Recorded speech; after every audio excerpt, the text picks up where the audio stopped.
జీవితంలో చింతల నుంచి విముక్తికి నీమ్ కరోలి బాబా చెప్పిన రహస్యాలు. మీరు ప్రతి విషయంలోనూ ఎక్కువ టెన్షన్ పడుతున్నారా? జీవితంలో చింతల నుంచి విముక్తి పొందాలా?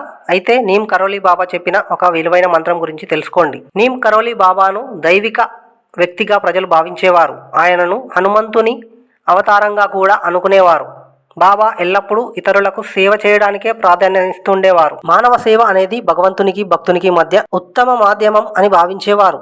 జీవితంలోని అన్ని కష్టాల నుంచి విముక్తి పొందడానికి కొన్ని ముఖ్యమైన విషయాలను నీమ్ కరోలి బాబా చెప్పారు. నీమ్ కరోలి బాబాను అద్భుత బాబాలలో ఒకరిగా పరిగణిస్తారు. ఆయన ఉత్తరప్రదేశ్లోని అక్బర్పూర్ గ్రామంలో 1900 సంవత్సరంలో జన్మించారు. ఆయన భక్తులు ఆయనను హనుమంతుని అవతారంగా భావిస్తారు. ఆయన సాధారణ వ్యక్తి. ఆయన భక్తి యోగం ద్వారా భగవంతుడిని పూజించేవారని అంటారు. జీవితంలో ఎక్కువ ఇబ్బందులు పడే వారి కోసం నీమ్ కరోలి బాబా కొన్ని ప్రత్యేక విషయాలను చెప్పారు. అవేమిటో ఇప్పుడు తెలుసుకుందాం. కేవలం దేవుడిని ప్రార్థించండి. మనిషి తన చింతలను ఎప్పటికీ ముగించలేడని నీమ్ కరోలి బాబా అన్నారు.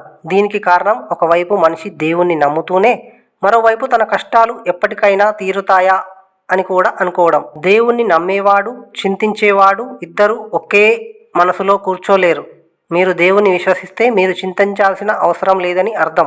ఒకవేళ మీరు చింతిస్తే దేవుణ్ణి పూర్తిగా నమ్మరని అర్థం. మనిషి ఏదో తెచ్చుకోవడానికి వెళ్తాడు, కానీ ఏదో ఒకదానితో తిరిగి వస్తాడని బాబా చెప్పేవారు. మనం పని చేస్తాం, కానీ మనం దేవునికి ఏ ప్రార్థనలు చేస్తామో అది కూడా చాలా ముఖ్యం అని బాబా అనేవారు. కానీ జీవితంలో మనం కోరుకున్నది మనకు ఎల్లప్పుడూ లభిస్తుందని ఎప్పుడూ అనుకోకూడదు. భగవంతుడు ఏది చేసినా అది అందరి మేలు కోసమే అని బాబా చెప్పేవారు. ఒక్కోసారి మనం దేవుడిని అడిగినవి పొందడం కూడా జరుగుతుంది, కానీ కోరిక తీరకపోతే దేవుడు మన కోసం ఇంకేదో ఆలోచించాడని అర్థం. మనిషి ఇంకేదైనా కోరుకుంటాడు, కానీ వేరొకటి పొందుతాడు అని బాబా చెప్పేవారు. మన కర్మలు చెడ్డవి కానట్లయితే మనకు కూడా ఊహించని విధంగా మంచి ఫలితం లభిస్తుంది. మన కర్మలు చెడుగా ఉంటే లేదా మనం ఎవరి గురించి చెడుగా ఆలోచిస్తున్నామో దాని ప్రకారం మన ఫలం వస్తుంది అని బాబా చెప్పారు. కర్మలను బట్టి మనుషులు ఫలితం పొందుతారు. ఒక వ్యక్తి ఆత్మహత్య గురించి ఎప్పుడూ ఆలోచించకూడదని బాబా అనేవారు. దీనికి బదులుగా మీరు మీ పనులపై ఎక్కువ శ్రద్ధ వహించాలి. మంచి పనులతో పాటు తెలిసి తెలియక కొన్ని తప్పుడు పనులు చేస్తే మిశ్రమ ఫలితాలు వస్తాయి. అందుకే అస్సలు చింతించకండి.